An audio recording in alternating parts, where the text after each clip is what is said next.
Hey, what's up guys? Rudelanel here, come back at you with another batch tutorial.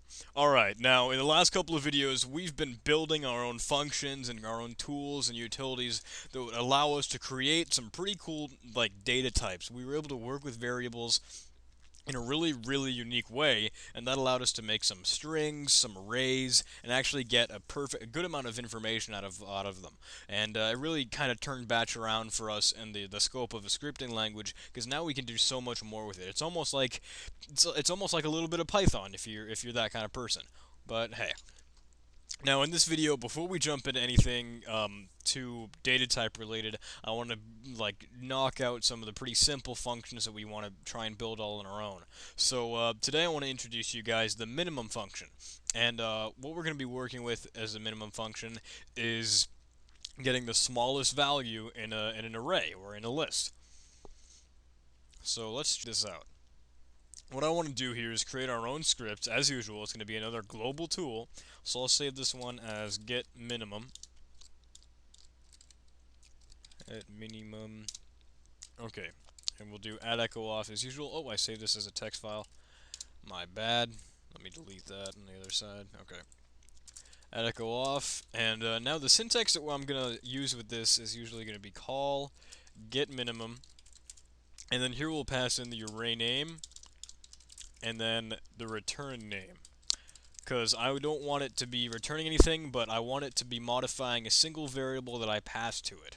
So that's a little ugly and a little bit of a strange way to do things, but because batch doesn't have its own return function, this is kind of the best way to go about things, so I'm only using variables that I want to be working with. But keep in mind that these two are going to be strings, and strings that we're going to be working with. So let's check it out though. Let's see what we can really do here. Normally we would just go ahead and start looping, and we're going to be looping through our string, oh, I'm sorry, our array that we're going to be working with, and it's going to be g in, we'll start from 0, go to 1, and then go up until our length, the length of our array name, or our array in our case. So it'll be array name underscore length, because that's the notation, the syntax that we set up. But batch isn't going to stop when it gets there, it's going to go one step beyond, and that'll sort of turn off our final value too. So we don't really want to do that. We want to set up our own limit, and we're going to do that right up at the top here. If I set limit to equal, and I'm going to use dash a here because it's arithmetic, the length subtract 1, because I don't want it to go that one step beyond. And here I'll go ahead and pass the value of limit in for our stop. So it really does act as a limit. Now we're inside of our loop, and actually we can test if this is the first value. Because if it is, if g is equal to 0, I think we can actually use EQ here, EQU here, and what that will do is we'll know that, okay, this is the first element, and we can go ahead and set a variable here, and I'll call mine minimum to keep it real easy. And it's going to be the value of our array accessing the index from the current position. So there you go. But now we need to figure out, okay, what if this isn't the first position? What if we actually need to be working with stuff? Well, we'll have an else statement in here, and we can go ahead and test if the value of our current position inside of the array is less than what we know for the minimum so far. Then what we can do is go ahead and set the minimum to equal the current position one more time.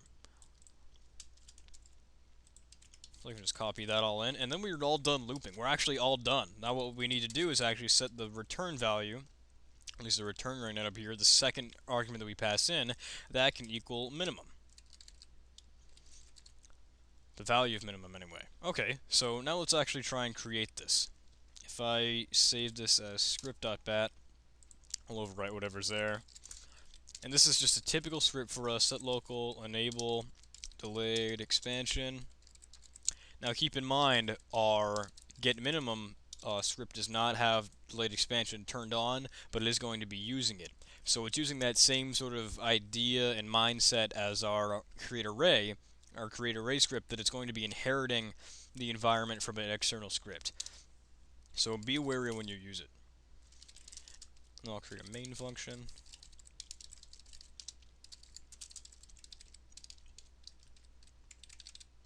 Okay. Now I'll create an array.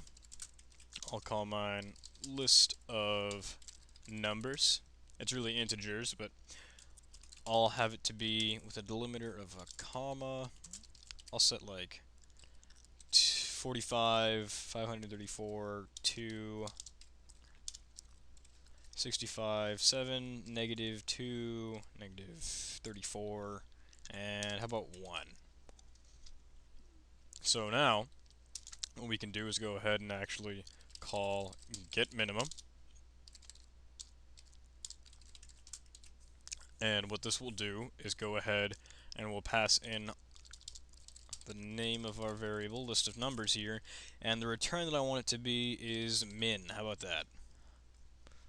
Now if I call cmd right now, go ahead and run script, nothing's going to happen because it only filled the value of min in here. We need to actually echo that out. So if I echo out the value of min, what do you think it's going to be? Negative 34. Because that is the smallest integer here.